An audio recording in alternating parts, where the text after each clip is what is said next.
Ladies and gentlemen, welcome to the historic Mint in Macquarie Street in Sydney. My name's Tony O'Mara from Greyhound Racing New South Wales, and on behalf of the Division of Local Government and GRNSW, welcome along today to a very significant announcement in relation to the ongoing welfare of greyhounds in New South Wales. It's my pleasure to call on the Chairman of Racing New South Wales, Professor Percy Allan.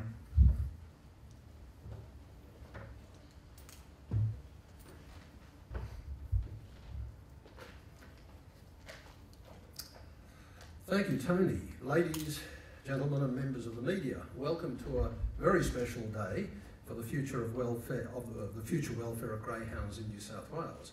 On behalf of the Board of Greyhound Racing New South Wales, could I give a special welcome to our distinguished guests, the Minister for Local Government, the Honourable Don Page, MP, the Acting Chief Executive, Department of Premier and Cabinet, Division of Local Government, Steve Orr, my fellow GRNSW board members, and here I especially want to note Joyce Alamango, who I know has been campaigning for animal welfare for a long time, and also our CEO, Brent Hogan. Representatives from animal and greyhound welfare organisations, councils, Corrective Services New South Wales and Richmond TAFE. Without preempting the Minister Page's announcement, I would like to thank the Minister and his parliamentary colleague, the Honourable George Souris, our Minister for Racing, for their support of this important greyhound welfare initiative. Today's changes have been a long time coming and mark the delivery of a commitment made by Minister Souris during the election campaign earlier this year. We thank both Ministers Page and Souris and Premier O'Farrell in turning their commitment into a reality. We also acknowledge the efforts of the team from the Division of Local Government who've driven the development of this policy and consulted and sought input from a wide section of stakeholders. GRNSW only assumed the responsibility for regulatory aspects of greyhound racing in July 2009, and since that time we've worked to improve the welfare of greyhounds across their entire life cycle. Through our strategic plan, Chasing 2020, GRNSW is committed to driving welfare improvement and cultural change to ensure that greyhound racing in New South Wales meets and delivers on community expectations. Increased rehoming opportunities for greyhounds is a key focus for GRNSW, and the announcement today by Minister Page will go a long way to securing that future.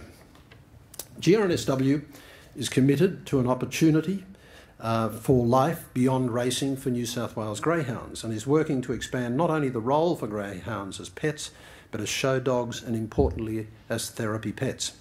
Today's announcement will also assist in providing clarity as to when a greyhound ceases to be registered in accordance with the rules of racing, and when that responsibility moves to require registration as a companion animal under the responsibility of local councils. GRNSW, through our partnership with Corrective Services New South Wales and the support of a dedicated team of foster carers, hopes that today's announcement will lead to a significant increase in the number of New South Wales greyhounds in the community as pets. Importantly, I also acknowledge the efforts of the wide and varied groups who have worked diligently to see greyhounds achieve a long and healthy life after racing.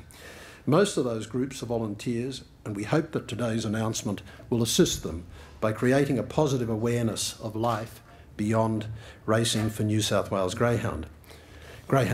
In closing, I reiterate GRNSW's commitment to ongoing greyhound welfare improvements and to working with the Division of Local Government to see more greyhounds as companion animals in New South Wales. I thank you again for your attendance today and your ongoing support.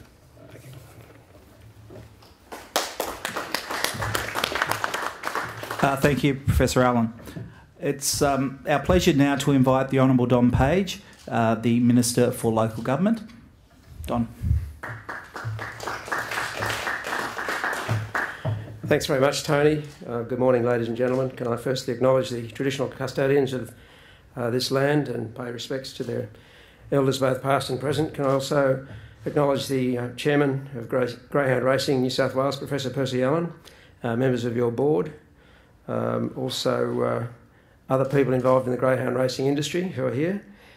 Look, it's a great pleasure for me to be here to personally launch the Greenhound program. I should declare an interest up front. I've got a dog that's half Greyhound and half Ridgeback, and I've got to say that a more beautiful dog you never saw. Very quiet, loving dog, so I guess I have a bit of an experience with Greyhounds, and we got her after she'd been very poorly treated by a male, it turned out, when she was quite young, so we got her from the pound, and she's been with us for 13 years. So, I declare an interest. Those of you who know about dogs know that under the Companion Animals Act, greyhounds have required to be muzzled in the past, and that has been a problem in terms of stigmatising the breed, particularly post-racing. As Percy was saying earlier, they only have the muscles when they're racing, to stop them from trying to attack each other or bite each other as they're racing. They're not inherently any more dangerous than any other dog, but the fact that the legislation has required them to be muzzled when they're in a public place gives the perception to the community that they are somehow quite a dangerous dog, which in fact is not the case. So what we've done just recently is pass legislation which provides for an exemption of the muzzling, which brings us into line with Victoria, Queensland and South Australia. In terms of the legislation, in order to obtain that exemption, the Greyhound needs to complete an authorised retraining program, which will be approved by the Chief Executive of the Division of Local Government. The program itself will provide socialisation and behavioural training. Only microchipped non-racing greyhounds are eligible, and they need to be lifetime registered and desexed, with some minor exceptions. An authorised behavioural assessor will decide whether the greyhound can be unmuzzled at the end of the program, and if they pass successfully, then they'll wear a greenhound collar, not a muzzle but a greenhound collar. Easy for council officers to identify, and also for members of the public to identify as a greyhound that's been exempted from muzzling.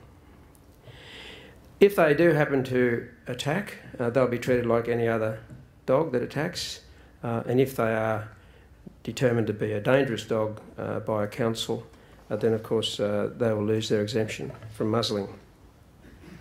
There are a number of guidelines that have been developed in relation to the retraining programs by the Division of Local Government, and because they're a little technical, I might just go to my notes. Before I do that, can I just thank the stakeholders who have provided comment on the draft guidelines for the approval of retraining programs. Applications are now being accepted. Further details are available in relation to the guidelines on the Division of Local Government's website.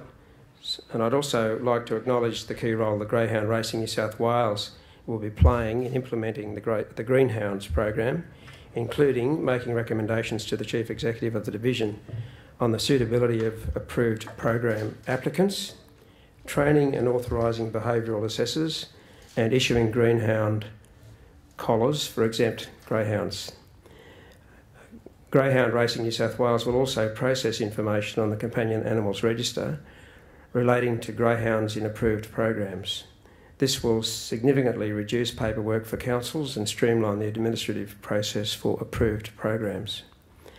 Greyhound Racing New South Wales will also operate and maintain the Greenhounds website, www.greenhounds.com.au, which goes live today, I'm pleased to announce.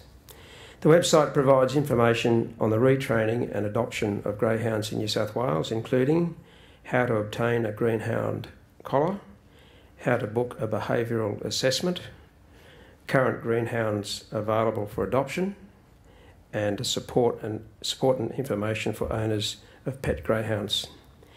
The website will also be updated in the near future to provide an online booking system for the owners of existing pet greyhounds to organise an in-home retraining program for their dogs. I encourage you to visit the website. Finally, I would like to thank you again for being here today and giving the green light to our Greenhounds program. This program will no doubt encourage more pet lovers to choose a greyhound as a pet and reduce the unfair stigma attached to greyhounds, because in the past they've always had to wear a muzzle no matter how friendly or well behaved that greyhound was. So now it's my pleasure to officially launch the Greenhound program, and I understand we're going to have some greenhounds at some point down the track, which I'm looking forward to seeing these dogs with their green collars on.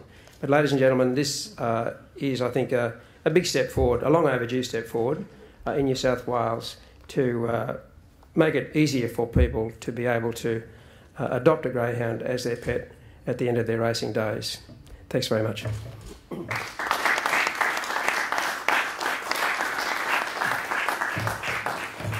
Thank you, Minister. And as you can see, there's 4 greyhounds that were prepared earlier.